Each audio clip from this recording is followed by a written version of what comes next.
میرے تخت کو برباد کر دیا ہے، میری سلطنت کو چھین لیا ہے۔ خواب کی تعبیر کرنے والوں سے اس نے تعبیر پوچھا تو لوگوں نے یہی بتایا کہ بنی اسرائیل میں ایک بچہ پیدا ہوگا جو تمہارے تخت کے لیے ہلاکت کا سبب بننے والا ہوگا، تمہارے تخت کو ملیا میٹ کرنے کا سبب بننے والا ہوگا۔ اس لیے فرعون نے باقاعدہ آرڈر پاس کر دیا تھا، یہ حکم نافذ کر دیا تھا کہ بنی اسرائیل میں کوئی بھی اگر بچہ پیدا ہوتا ہے، کوئی بھی لڑکا پیدا ہوتا ہے تو اس کو ذبح کر دیا جائے گا اور بچیوں کو چھوڑ دیا جائے گا۔ قرآن مجید کے اندر اللہ تعالیٰ نے اس واقعے کو بیان کیا ہے۔ موسیٰ علیہ السلام کو اللہ تعالیٰ کو پیدا کرنا تھا۔ موسیٰ علیہ السلام کی ولادت اللہ رب العالمین کے مقصد میں شامل تھا۔ کیوں اللہ تعالیٰ موسیٰ علیہ السلام کو پیدا کرنا چاہتا؟ سورہ قصص کے شروع میں اللہ نے بیان فرمایا کہ جو فرعون تھا، یہ بنی اسرائیل جو بہت کمزور قوم تھی اور اس نے فرعون نے اور دبا کے رکھتا تھا۔ جتنے ہی گرے کام ہوا کرتے تھے، جو مزدوری کے پیشے سے تعلق رکھتے تھے، جو گھناونے کام ہوتے تھے، جو گھٹیا قسم کے کام ہوتے تھے، یہ فرعون بنی اسرائیل سے لیا کرتا تھا اور بنی اسرائیل کو کوئی عزت نہیں دیتا تھا، کوئی مقام نہیں دیتا تھا۔ دبی کچلی یہ قوم تھی، پست قوم اس کو کر دیا تھا فرعون نے۔ اللہ نے بیان فرمایا کہ اس پست قوم کو میں اٹھانا چاہتا تھا، اس پست قوم کو بنی اسرائیل کو میں عروج دینا چاہتا تھا، میں ان میں سرداری دینا چاہتا تھا، میں ان کو زمین کا وارث بنانا چاہتا تھا۔ اس کے لیے ہم نے موسیٰ علیہ السلام کو پیدا کرنا تھا۔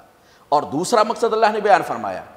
جس چیز سے فرعون ڈر رہا تھا، جس چیز سے فرعون کا وزیر حامان ڈر رہا تھا اور فرعون کے سارے لشکر ڈر رہے تھے، وہ ڈر کیا تھا؟ ایک بچہ بنی اسرائیل کا پیدا ہوگا اور ہماری تخت کو تباہ و برباد کر دے گا۔ یہ جو ڈر تھا نا، اس ڈر کو صحیح ثابت کرنا تھا اور اس کو چیلنج کرنا تھا کہ تو بھی اپنے آپ کو انا ربکم الاعلی کا دعویٰ کرتا ہے، میں سب سے بڑا رب ہوں، تو ٹھیک ہے ایک رب تو بننے کا دعویٰ کر رہا ہے اور ایک رب وہ یقیناً کائنات کا رب ہے، دونوں میں مقابلہ ہو جائے پھر دیکھتے ہیں کون جیتا ہے۔ رب العالمین لطیف ہے، کئی جگہ اللہ تعالیٰ نے اپنی صفت کو بیان فرمایا، لطیف ہے۔ لطیف کا مطلب ہوتا ہے اتنی باریکی کے ساتھ، اتنی خاموشی کے ساتھ، اتنی سائلنٹ انداز میں اپنے کام کو اللہ تعالیٰ کر بیٹھتا ہے اور کر گزرتا ہے کہ کسی کو بھنک بھی نہیں لگتی ہے، کسی کو ہوا بھی نہیں لگتی ہے۔ بڑے سے بڑے کام، عظیم سے عظیم کام، جس کو پوری دنیا روکنے کے لیے سپر پاور مل کر کے اس کو روکنے کے لیے ایڑی چوٹی کا زور لگاتے ہیں، لیکن اللہ تعالیٰ کی ذات وہ ہے جو لطیف ہے، اپنے پلان کو بڑے ہی باریکی کے ساتھ، بڑی خاموشی کے ساتھ پائے تکمیل تک پہنچا دیتا ہے۔ بنی اسرائیل یعنی فرعون بنی اسرائیل کو قتل کر رہا تھا، ان کے بچوں کو مار رہا تھا۔ اللہ رب العالمین نے اسی بنی اسرائیل کے گھر میں موسیٰ علیہ السلام کی ولادت کرا دیتا ہے، موسیٰ علیہ السلام کو پیدا کرتا ہے۔ یہ اس بات کی دلیل ہے کہ اللہ رب العالمین کی منشا کو، اللہ رب العالمین کے ارادے کو، اللہ رب العالمین کی چاہت کو کوئی بھی چیلنج نہیں کر سکتا ہے۔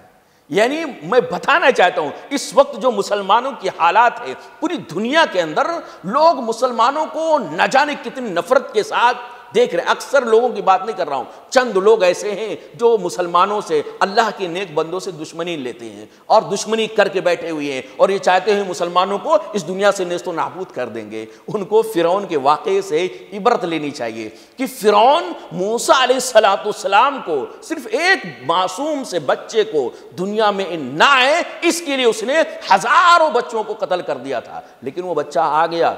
جس کو مارنے کے لیے ہزاروں بچوں کو مارا تھا، وہ ہزاروں بچوں کو تو مار لے گیا، لیکن جس کے لیے مار رہا تھا وہ بچہ اس دھرتی پر آ گیا، کیونکہ عرش والے کے سامنے کسی کی نہیں چلتی ہے۔ جب فرعون جیسا بڑا بادشاہ، اتنا ظالم اور اتنا پاور والا بادشاہ جو کہتا تھا انا ربکم الاعلی، وہ اللہ رب العالمین کے ایک معصوم بندے کو اس دھرتی پر آنے سے نہیں روک سکتا اور نہیں روک سکا، تو اللہ تعالیٰ کے نیک بندے اس دھرتی پر اتنے سارے ہیں اور اللہ تعالیٰ نے ان کو بنایا ہے، تو ان کو نیست و نابود کرنے کے لیے اگر آج کے لوگ جو فرعون کے مقابلے میں بلا شبہ سختی میں ہو سکتے ہیں لیکن پاور میں نہیں ہیں، طاقت اور قوت میں فرعون جیسے نہیں ہیں، یہ کتنی بھی پلاننگ کر لیں، تو جب فرعون اپنے مقصد میں کامیاب نہیں ہوا، اللہ کے بندے کو زمین میں آنے سے نہیں روک سکتا، تو جب اللہ کے بندے اس وقت لاکھوں کی تعداد میں زمین پر ہیں تو ان کو نیست و نابود کرنا، ان کو ملک بدر کر دینا، یہ اگر کوئی سوچتا ہے تو وہ فرعون کے واقعے سے عبرت لے، اور وہ پھر اپنی قبر خود کھود رہا ہے فرعون کی طرح سے۔ تو یہ موسیٰ علیہ السلام کی پیدائش کا اللہ رب العالمین مقصد بیان فرمایا، اور موسیٰ علیہ السلام کے ہر واقعے میں، چاہے وہ پیدائش کا معاملہ ہو، یعنی اسی طرح تابوت میں ڈال کر کے سمندر کے حوالے کرنے کا معاملہ ہو، اسی طرح اور وہ مدین جانے کا واقعہ ہو، ہر واقعے میں اللہ رب العالمین کی لطیف کی جو صفت ہے وہ نمایاں طور سے دکھتی ہے۔ اسی طرح سورہ قصص ہی کے اندر اللہ رب العالمین نے بہت اہم چیز بتایا ہے ہمارے نوجوان بھائیوں کے لیے، نوجوان بہنوں کے لیے، والدین کے لیے بھی اس میں بڑی نصیحتیں ہیں، سرپرستوں کے لیے بھی اس میں بڑی نصیحتیں ہیں۔ وہ نصیحت کیا ہے؟ جب ہم کسی کو اپنی بیوی بنائیں، یعنی دلہن بنا کے لانے کے لیے سوچیں، کسی کو اپنے گھر میں بہو بنا کر لانے کے لیے سوچیں، یا ہم اپنی بیٹی کا کسی کو شوہر بنانے کے لیے سوچیں، داماد بنانے کے لیے سوچیں، تو کیسی بیوی ہونی چاہیے، کیسا داماد ہونا چاہیے، کیسی بہو ہونی چاہیے، یہ اللہ رب العالمین نے موسیٰ علیہ السلام کے واقعے ہی میں بیان کیا ہے۔ ایک صفت، جو بنیادی صفت اللہ نے بیان فرمایا،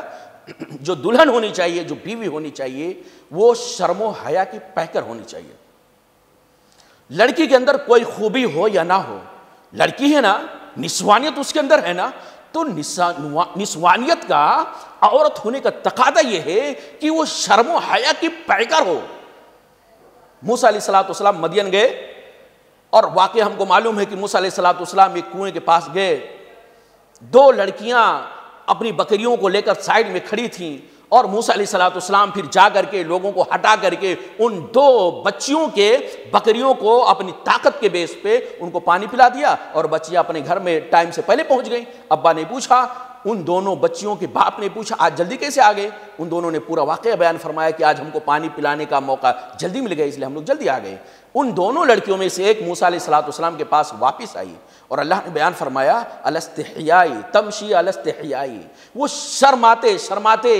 لجاتے موسیٰ علیہ السلام کے پاس آئی اور کہا میرے ابا نے آپ کو بلایا ہے، آپ نے جو ہماری بکریوں کو پانی پلانے کا کام کیا ہے نا، میرے ابا آپ کو اس کی اجرت دینا چاہتا ہے۔ تو شرم و حیا والی تھی نا۔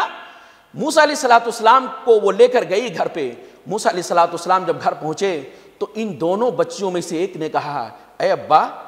یہ آدمی جو ہے نا یہ قوی ہے، مضبوط ہے، داماد کس کو بنانا ہے، شوہر کس کو بنانا ہے، دولہے کا انتخاب کیسے کرنا ہے، یہ مزدوری کے اسی سے ریلیٹڈ ہے۔ اللہ رب العالمین بیان فرمایا کہ ان دونوں بچیوں میں ایک بچی نے کہا اے ابا، ایک نوکر کی ضرورت ہے، ایک مزدور کی ضرورت ہے۔ سب سے بہترین مزدور اور سب سے بہترین نوکر وہ ہو سکتا ہے جو قوی ہو اور امین بھی ہو، امانت دار بھی ہو۔ موسیٰ علیہ السلام قوی بھی ہیں، کیسے لڑکیوں کو معلوم پڑا؟ اس لیے کہ موسیٰ علیہ السلام کے بدن سے ایک تو پتہ چل رہا تھا کہ وہ موسیٰ علیہ السلام بہت پہلوان قسم کے، بہت مضبوط ہیں، اور پھر انہوں نے لوگوں کو ہٹا کے بھیڑ میں ان بچیوں کی بکریوں کو پانی پلایا تھا، یہ ان کی موسیٰ علیہ السلام کی مضبوطی کی دلیل تھی۔ اور دوسرا امین کا معاملہ، مفسرین نے لکھا ہے کہ موسیٰ علیہ السلام جب وہاں سے چلے اور اس لڑکی کے گھر آ رہے تھے تو راستے میں لڑکی سے کہا اے لڑکی، تو لڑکی ہے، تو عورت ذات ہے، تو پیچھے پیچھے چل۔ بلا شبہ جو راہنما ہوتا ہے، جو رہبر ہوتا ہے، اس کو آگے آگے ہونا چاہیے راستہ بتانے والے کو، لیکن چونکہ وہ لڑکی تھی، موسیٰ علیہ السلام نے کہا اے لڑکی تو پیچھے چل، میں آگے آگے چلتا ہوں، جہاں مجھے ٹرن لینا ہوگا، جہاں مجھے مڑنا ہوگا وہاں مجھے بتا دینا، وہاں مڑ جاؤں گا، تو لڑکی ہے تو میرے آگے نہ جا، اس لیے کہ میں بھی ایک انسان ہوں۔ بہرحال حضرت موسیٰ علیہ السلام کے اس عمل سے اس لڑکی نے بھانپ لیا کہ یہ آدمی امانت دار ہے۔ کیا ہے؟ امانت دار ہے۔ تو اگر ہم کو اور آپ کو کہیں رشتہ لگانا ہے، لڑکی کا انتخاب کرنا ہے، تو سب سے پہلے لڑکی کے اندر دیکھیں کہ لڑکی کہیں بے حیا تو نہیں ہے، بے شرم تو نہیں ہے، اس کے باتوں سے اندازہ ہو جائے گا۔ لڑکی تلاش کریں، دلہن کا انتخاب کریں اور بہو گھر میں لائیں تو شرم و حیا کی پیکر لائیں، وہ اس لڑکی کو لائیں جو شرم و حیا کی مجسم ہو۔ اور جب شوہر کا انتخاب کریں، داماد کا انتخاب کریں تو دیکھیں وہ مضبوط ہے کہ نہیں ہے، بیمار قسم کا تو نہیں ہے، مریر قسم کا تو نہیں ہے، ایک تو مضبوط ہونا چاہیے، کیونکہ مرد کی پہچان ہے مضبوطی، کیونکہ اس کو نان و نفقہ کے اخراجات پورے کرنا ہے، تو ایک تو مضبوط ہونا چاہیے، اور دوسرا وہ امانت دار ہو، امانت دار ہو۔ یہ امانت دار بہت بنیادی چیز ہے آج کے دور میں، اس لیے کہ بہت سارے شوہر ہیں جو اپنے بیویوں کے حقوق کے معاملے میں امانت دار نہیں ہوتے ہیں، وہ بیمان ہوتے ہیں، خائن ہوتے ہیں، بیویوں کا حق مارتے ہیں، بہنوں کا حق مارتے ہیں، بچوں کا حق مارتے ہیں۔ اس لیے قرآن مجید کے اس واقعے سے ہم کو اور آپ کو عبرت لینی چاہیے، جب بھی انتخاب کریں تو ان دونوں صفات کو اپنے سامنے رکھیں۔ اور اس کے بعد سورہ عنکبوت ہے، اس کے اندر اللہ رب العالمین نے ارشاد فرمایا کہ یقیناً وہ لوگ، شرک سے ریلیٹڈ بہت ساری چیزیں اللہ تعالیٰ نے بیان فرمایا ہے، مشرکین کا جو سہارا ہے وہ بہت کمزور ہے۔ سورۃ العنکبوت، اس کے اندر عنکبوت کا مطلب مکڑی ہوتا ہے، ایک جو یعنی کیڑا ہوتا ہے، وہ بہت مشہور جانور ہے، اور اس کا گھر بھی بڑا مشہور ہے۔ اس کا جو گھر بنتا ہے جس کو ہم جالا بولتے ہیں، کیا بولتے ہیں اس کو جالا بولتے ہیں۔ اللہ رب العالمین نے ارشاد فرمایا کہ اللہ کے علاوہ لوگ جن کو معبود بنا کے رکھے ہیں، جن کو اولیاء بنا رکھے ہیں، مثل الذین اتخذوا من دون اللہ اولیاء، اللہ کے علاوہ جن کو یہ لوگ اپنا کارسا سمجھ کے بیٹھے ہیں، اپنا بگڑی بنانے والا سمجھ کر کے بیٹھے ہیں، قیامت کے دن یہ ان کے کام آنے والے ہیں، ان کو پاور والا سمجھتے ہیں، طاقت والا سمجھتے ہیں۔ جو لوگ اللہ کے علاوہ دوسروں پر بھروسہ کر کے بیٹھے ہیں، اپنا کارساز بنا کے بیٹھے ہیں، اپنا بگڑی بنانے والا سمجھ کر کے بیٹھے ہیں، تو یہ جو بنا کے بیٹھے نا، ان کا جو سہارا ہے نا، یہ بالکل مکڑی کے گھر کے جیسا ہے۔ اِنَّا أَوْهَنَ الْبُيُوتِ لَبَيْتُ الْعَنْكَبُوتِ، یقیناً تمام گھروں میں سب سے کمزور گھر کس کا ہے؟ مکڑی کا۔ جالا سب سے کمزور ہوتا ہے، ایسے ہاتھ لگایا جائے تو بغیر کسی زحمت کے، بغیر کسی پریشانی کے، آرام سے مکڑی کا جالا سارا کا سارا جو اس نے کئی ہفتوں میں بنا ہوگا، چند لمحوں کے اندر اس کو ڈھیر کیا جا سکتا ہے، اس کو تنکے سے اڑایا جا سکتا ہے، اس کے اوپر پانی ڈال کر کے گرایا جا سکتا ہے۔ تو یہ مکڑی کا جالا بہت کمزور ہوتا ہے، بہت ہی ناتواں ہوتا ہے، بہت ہی یعنی کمزور ہوتا ہے۔ ایسے ہی جو لوگ اللہ کے علاوہ اپنا مشکل کشا سمجھ کر بیٹھے ہیں، بگڑی بنانے والا سمجھ کے بیٹھے ہیں، نیا پار لگانے والا سمجھ کر کے بیٹھے ہیں، یہ سب لوگ بے بس ہیں، اتنے کمزور ہیں جیسے مکڑی کا جالا ہے۔ اس لیے اگر ہمیں کسی کو اپنا کارساز بنانا ہے، اگر ہمیں کسی کو بنانا ہے کہ ہماری بگڑی بنانے والا ہے، تو پھر اس طاقتور رب العالمین کو بنائیں جس کے طاقت کے سامنے کوئی ٹھہر نہیں سکتا ہے، جس کے ارادے کو کوئی چیلنج نہیں کر سکتا ہے۔ بلا شبہ اللہ کی ذات وہ اس لائق ہے کہ اس کو ہم اپنا کارساز بنائیں اور بگڑی بنانے والا بنائیں، مصیبت کی گھڑی میں کام آنے والا بنائیں، وہی اللہ اس لائق ہے۔ اللہ رب العالمین سے دعا ہے کہ رب العالمین اس درس قرآن کو قبول فرمائے، ہم تمام ناظرین کے اس درس کے سننے کو، دیکھنے کو اور اس کے لیے وقت نکالنے کو رب العالمین میدان محشر کے ہولناکیوں کو آسان بنانے کا ذریعہ بنائے۔ رب العالمین اس کو قبول فرمائے، اخلاص عطا فرمائے، اور رب العالمین اس قرآن کا جو درس ہے اس کے ذریعے سے ہم سب کے دلوں کے اندر ایک جوش، ایک ہمت، ایک حوصلہ پیدا فرمائے قرآن مجید کو خود ترجمے کے ساتھ پڑھنے کی۔ رب العالمین ہم سب کو اس کی توفیق دے، آمین۔ وآخر دعوانا ان الحمدللہ رب العالمین، والسلام علیکم ورحمۃ اللہ وبرکاتہ۔ ہمارے YouTube چینل کو سبسکرائب کیجئے، لائک کیجئے، فارورڈ کیجئے اور بیل آئیکن ضرور دبائیں تاکہ آپ کو ہمارے اسلامک ویڈیو کی نوٹیفیکیشن ملتے رہیں۔